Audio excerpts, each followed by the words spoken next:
Hey guys, thanks for joining me for another Dissidia Final Fantasy Opera Omni video. Today we are going to take on Yuna's FR Shinryu fight. So this is the fight that dropped with her FR.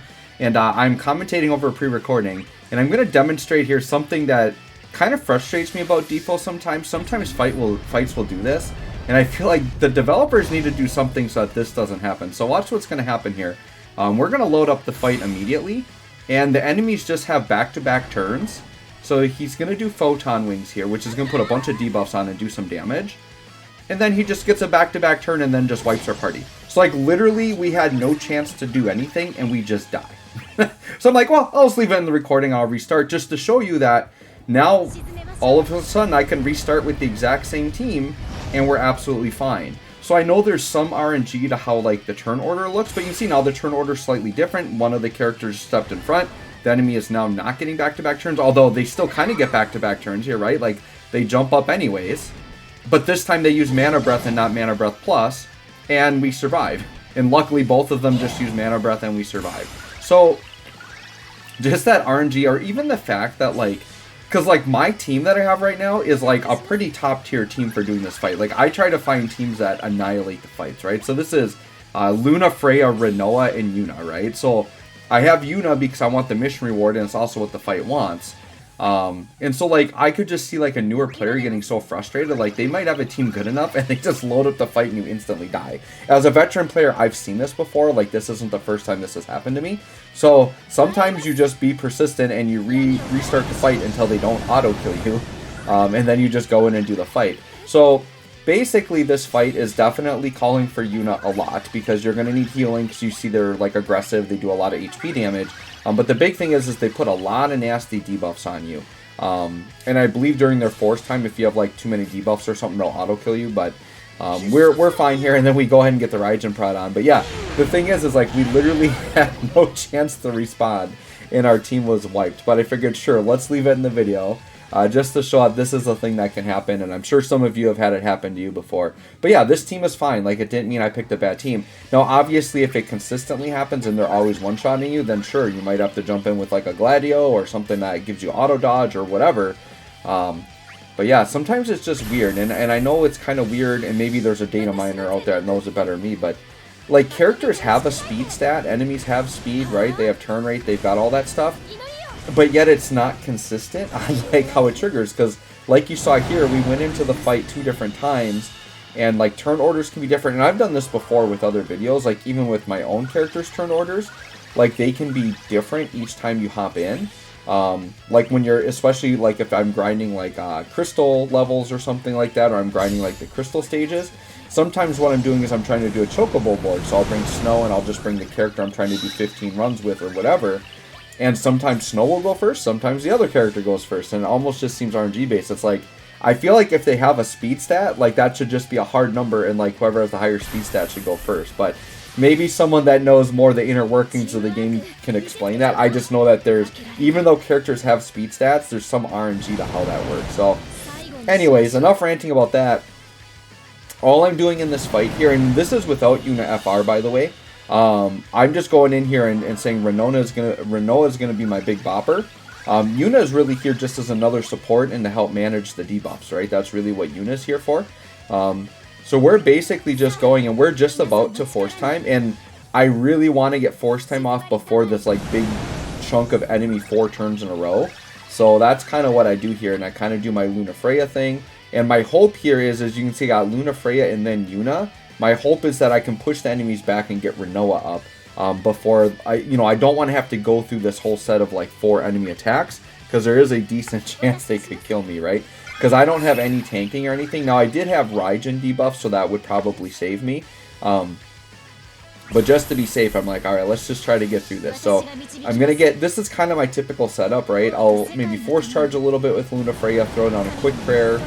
But mainly what I try to do is, after Luna Freya's LB, I like to pop, when I still know I have another Luna Freya turn coming after, as a part of her own quick prayer, I like to pop that BT effect somewhere beforehand. And then I could choose if I wanted to, say, do more force charging or whatever.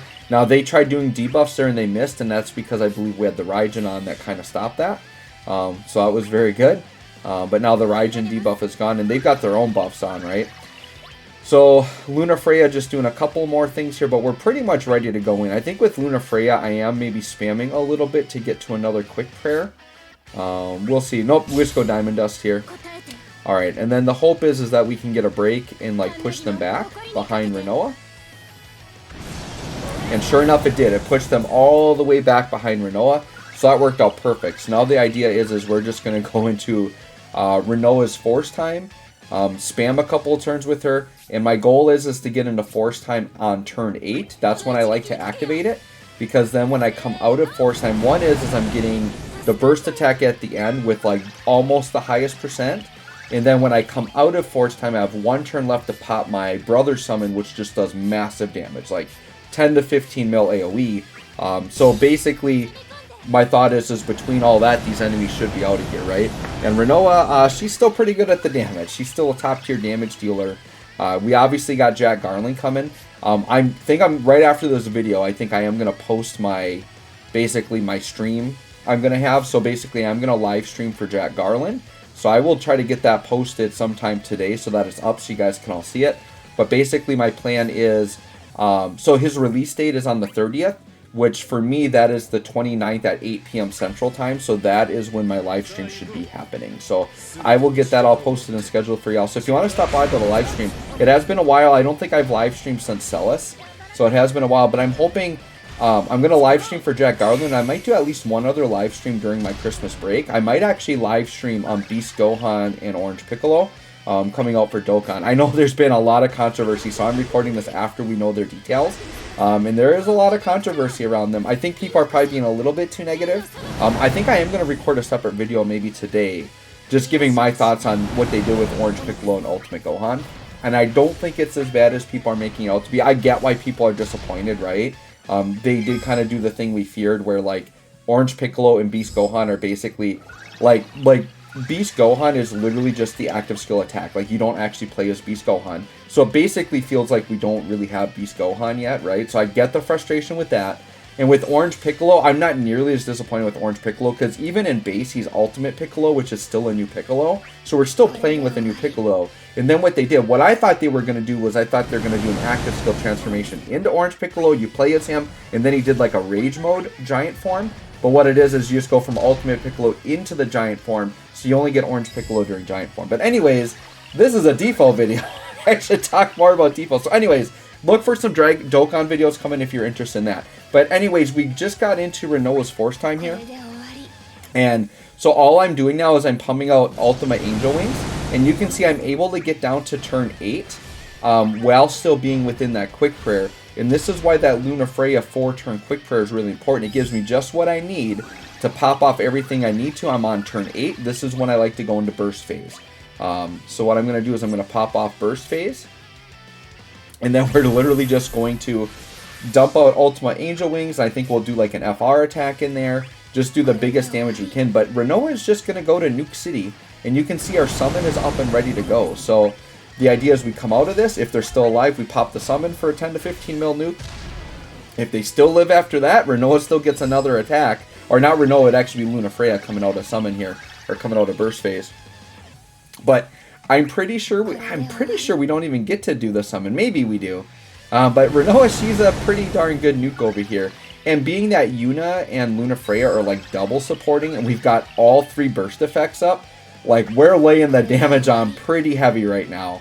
Basically a triple burst effect supported character. Yeah, we're nuking pretty good. 6.5 mil AoE, and we were under 500%. So that's pretty darn good damage already. So yeah, we're just going to keep popping through. And you can see the enemies have like 1 million thresholds. And obviously on their thresholds, they're going to try to like debuff us and stuff, but we're good. We are good. But yeah, the end looks kind of nasty because they've got like a bunch of little thresholds there. So that's like why Force Time just kind of allows you to ignore some of that. Because you just put out such big damage, you just go through all these thresholds, right? And I know some bosses, the thresholds will interrupt you during a burst time, others won't. And you can see we're just passing right on through here. Yep, they're doing their concentrate thing, so they are putting debuffs on me. But it's like we don't really care. It doesn't really do anything to affect. They are taking a, their small heal there. But we very quickly just nuke that right back out of here. When I first fought these guys on like the Lufenia, I was really worried they were going to like full heal during the Shinryu fight, but luckily they only healed back up to like 30-something%. And like with one attack or a couple attacks, we're just going to nuke them right back down to basically nothing. So it's not a big deal. So here's our burst attack. So they're at what, like 28% right now. So this is going to take a big chunk out. So yeah, that was 4 mil just on that piece. Alright, so yeah, that was an 8 mil AoE. So we did 102 mil burst phase, right? I've done stronger, but sure, we'll take that. They're down to 16%, so we pop the summon. So this is like my exact setup, right? Pop the summon, we're going to do like a 10 to 15 mil AoE. And then if they survive this, we got another attack. Right, okay, so 11 mil AoE. So like I said, we're in that 10 to 15 mil range. And now they're at 1%. So now Luna Freya just pops an attack and we're out of here. So there you go, guys. And I'm not worried about my health being low here because that was self-inflicted. So that does not count against us for score. So we 100% got that done. So anyways, let me know how this run went for you guys. Let me know if you like Yuna, if you pulled for her. She definitely is good in this fight, but you don't need her FR, which I just showed here, right? Like, you just need your main DPS to have whatever FR they're going to operate with, and you're good to go. So anyways, guys, thanks for watching. We'll catch y'all on the next one.